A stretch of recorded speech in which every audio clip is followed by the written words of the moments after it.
Hello, everyone. I'm Janet Salmons, Research Community Manager for Sage MethodSpace, and I'm pleased to be joined today by Brian Fox.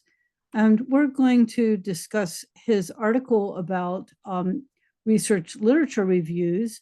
But before we get started, if you're new to MethodSpace, we're a blog community sponsored by Sage Publishing, and we're interested in everything to do with designing, conducting, analyzing research, writing about it, sharing results in all different kinds of ways. And you can see at the heart of this diagram, we have teaching and learning, because we think whether you are a brand new researcher or an experienced researcher, we all have something to learn. And that's why I enjoy doing these kinds of interviews and having the opportunity to talk with researchers about their work. So why don't you start by introducing yourself and your co-authors? Sure. Thanks, Shannon. It's a pleasure to be with you today. This particular piece has been co-authored with Zeki Simsek, who is currently at Clemson University, and Kieran Heavey, who's at the University College Dublin. And I'm Brian Fox, as Jenna was mentioning, and I'm currently at Bentley University. And the work that we're going to be talking about today is systematicity in organizational research literature reviews. And in that paper, we try to do a framework construction and assessing how exit reviews at the time of the publication of this work either conform to or were not as systematic as maybe some other articles were. So we're having this interview as a part of a series of articles that were collected in a featured topic about literature reviews. So we have the opportunity to see a variety of approaches. And if you're watching this video, you can also read the article we'll be discussing here today. So why don't we start by, I'd like to just ask you to talk a little bit more about some of the points in the article. So in the article, you said, reviewing prior research, we identified three conceptions, either explicit or implicit, of systematicity in the context of literature reviews. First, it can refer to methodological procedure. So could you talk a little bit more about systematicity as a methodology? Sure. So, I think our viewpoint about systematicity is that it's multidimensional. On the one side, you can just have, as you mentioned, a methodological procedure, right? Mm-hmm. And so an example of a methodological procedure that most people would construe as possessing systematicity is the systematic review method. Mm-hmm. And so this is the one that's been advocated by groups like the Cochrane Collaboration, Joanna Briggs, and there are a number of articles in at least my kind of domain of organizational research, articles by Sidaway, David Denyer, who I think has been interviewed previously for this particular segment and was one of the special issue editors, and others. And basically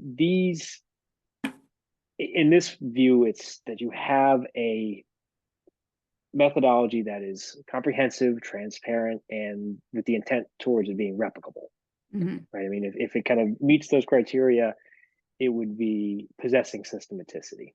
But that's just one way that we can look at it. We can also think about systematicity as kind of a collection of discrete processes, which in aggregate are able to kind of lead you towards a state of systematicity. And then the third option is kind of seeing it as an objective standard, kind of a benchmark that a review article can be positioned against to see if it possesses systematicity or not. Okay, and so you make a couple of other points in the article that I wanted to explore a little bit more that I thought were quite interesting. And one is, talking about connectedness. So you say connectedness refers to the principle that reviewers identify the linkages and relationships between various facets of the literature. So tell us a little bit more about that and how, a new reviewer or someone who's thinking about trying this kind of approach to literature review might use as they're looking at whatever the corpus of literature they're trying to look at, to explore.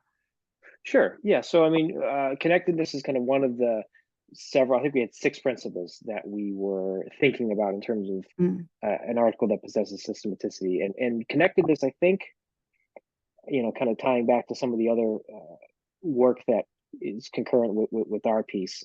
There is a piece by Cronin and George, I believe, about integrative reviews.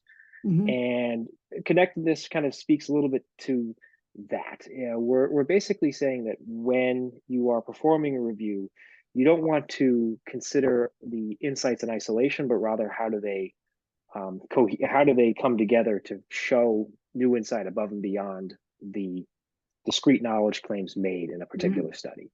So kind of seeing the forest and the trees at the same time. That's really where we're going with connectedness.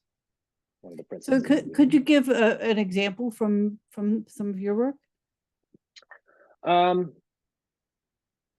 Yes, so we have a piece, and it's the same co-authors, it's Zeki, Kieran, and myself. We did a piece on interfaces of strategic leaders, Mhm. and that was an assessment of approximately 120 articles that look at top management teams and other groups of leadership groups like boards of directors, CEOs, etc. And so we had this corpus of about 120 studies, and you had the discrete findings for each of them. But Mhm. one thing that we were looking for example, was absence. So we actually created a heat map of all the different studies, Mhm. the different possible combinations Mhm. between CEOs and TMT, CEOs and boards, et cetera, and noticing where research really hadn't been. But as opposed Mhm. to just making the claim, we actually demonstrate it through the use Right. of all the studies that are there. And in that case, it's perhaps a bad example because it's a lack of connectedness, right? It's where the research hasn't Right. gone yet. But in other cases, it was areas where we saw that there was this a drive towards understanding a particular topic, Mhm. um, and being able to see some connections. And in those cases, it was mediators and moderators that hadn't been tested yet, Mhm. but we noticed would be ripe for testing given kind of the insights you could glean from taking two pieces and putting them in conversation with one another. Well, I think your point about either showing connectedness or the lack of connectedness, would be helpful for someone who is doing literature review, as a way to find the topic that they want to research, and that proverbial gap in the literature, which can be like, how do I find that? What are you talking about? Well, here you've given a specific example where you can see, here are all these different studies people did, but something missing. So then that would allow that researcher to really justify the choice of the topic they would like to uh, look into. Sure, and just kind of following up on that particular point, I mean, I think one of the pieces of value add for at least in our field of management that literature reviews often provide is the future research directions. Right. And to your point, being able to kind of back up your assertion that more research needs to be done in this area Mhm. with the data that there is this absence or this paucity of evidence about this Mhm. particular topic and domain. And to the extent that your review exhibits systematicity, as we define it in our article, it increases the credibility of that claim. That's, I Mhm. guess, where we're trying to go Right. with this, is that it's a credibility enhancing set of tools. Right. Right. And I would think, looking at the nature of the connections might also, help to see, how those ideas have developed over time, or how those practices manifest in different situations. So, that whether you're looking at the presence or the absence, it still could be quite informative. Yes, and to just kind of picking up on that last point you had there, one tool, one specific technique that we talk about, we have later on in our article, one of the figures, we have a set of best practices Mhm. or recommended practices, it might be how it was phrased, and one of those is to perform, whether or not it actually goes into the final article that you produce as a review or not, is to do an evolutionary mapping. of the space that you're looking at in order to understand, as you were saying, that kind of trajectory and growth of the space. Has a paradigm been established? Is it still a very contested terrain where there's different theories looking at a common phenomenon, whether or not there's been reconciliation towards that or not? And again, those are fertile areas for you to think about what research questions do you want to ask and answer. So another point that stood out to me that I thought was particularly interesting, given the times that we are in, where we have, I have an opinion, I can then broadcast it to the universe like right now. So then, if we're trying to draw some distinction between that kind of work that is out there in the public domain and may cause all sorts of ramifications, the difference between that and what we do as scholars. And so, you make the point about universalism, the requirement that reviewers set aside their own biases and maintain a stance of impartiality in reviewing the literature. I think that's, it's critically important, but also very difficult to do. So, maybe you could just talk a little bit about kind of the concept of the principle of universalism, and then how, what kind of recommendations you would have to scholars, as they're approaching a topic, particularly something that might be a sensitive or contested question. Sure. Or even it could just be a question they have a vested interest in, right? We could even be, keep it as simple as that. This is a topic that perhaps you have some contributions in, and it's moving in a different direction. And, on the one side, you want to quote unquote set the record straight, but is it because it's your particular view or your lens that you're applying to that literature? Is that blinding you to seeing, that there is a broader context in which the questions you're trying to answer are actually there? And so I guess to the first part of your question, the reason why we have these principles, universalism, connectedness, et cetera, is what we're hoping to give scholars the ability to do is to abstract away from a particular methodological procedure, right? To say that you don't have to necessarily follow one recipe. You should have the discretion to be able to create your own recipes such that it satisfies these criteria, that that you are being universalistic in your approach and not just selectively reviewing the particular articles that suit your position. So on the one side, it's kind of a call to scholars to just make sure that they aren't blinding themselves. But to the second part of your question about how do you do that? Well, that's what a lot of these tools and, for example, the systematic review method provide, right? It's making sure that you are declarative in what sources are you including and excluding. What domains are you including and excluding in terms of, if it's multiple disciplines, are you only looking in your home discipline, or are you looking, for example, in management, do we look to economics? Do we look to psychology? Do we look to sociology in order to get their perspective on some of these topics or not?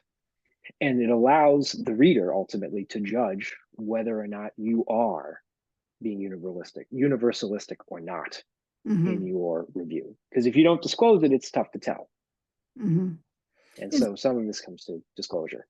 Do you think that this is one of the value of working with a research team? Because, maybe there are some things that you have kind of more of an interest. You've spent your career working on something, or you're familiar with a certain group of researchers and you aren't familiar with another one, or maybe you haven't had a good opinion about them before. Yeah, no, that's a great point. That's a great point. I can see it going both ways though, right? So if you kind of think about the team dynamics, if you have a group of researchers that are kind of in the same group, in group as you cite similar authors, maybe you had the same advisor or something like that, you all went to the same school, then you might actually reinforce some of the tendencies to kind of look within that space.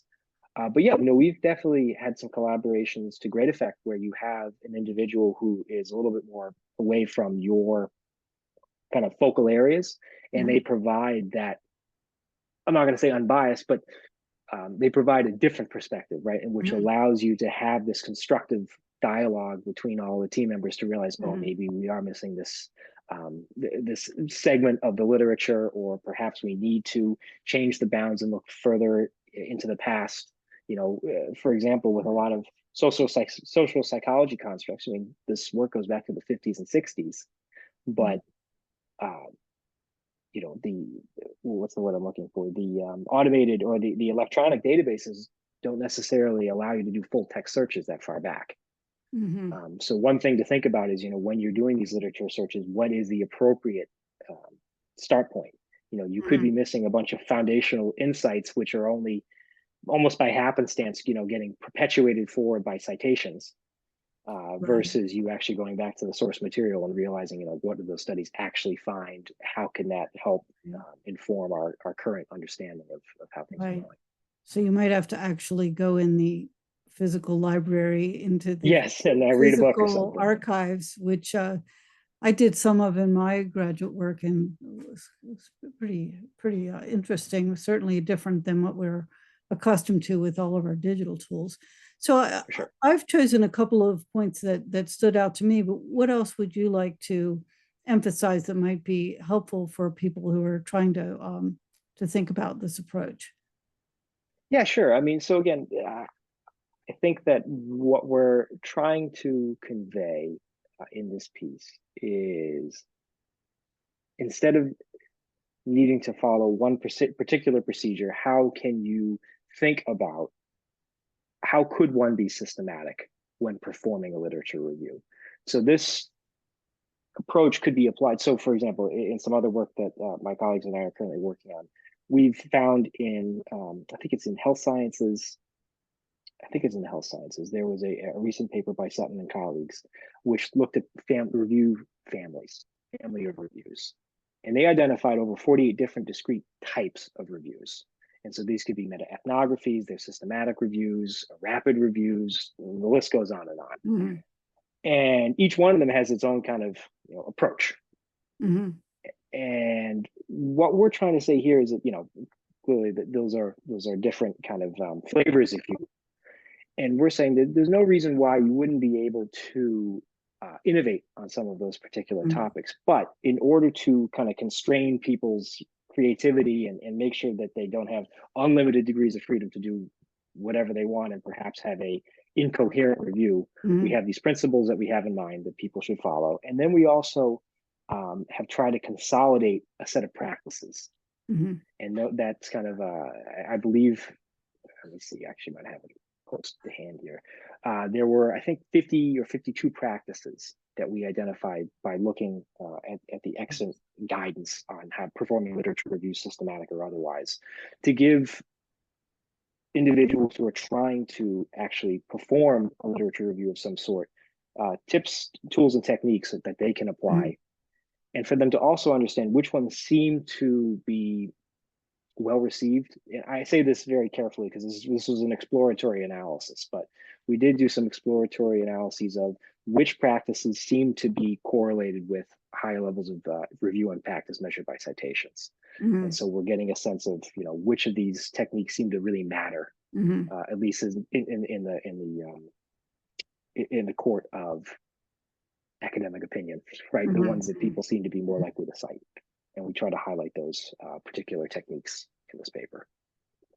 Well, I think you've given a lot of, you know, really practical advice that will be useful to people, you know, even experienced researchers who, you know, maybe have not done this type of review or really thought about it, you know, in this kind of way could help to really, you know, advance their own work. So thank you for taking the time to talk with me, and I hope our readers will take a look at your article and make use of some of the recommendations that you've offered there.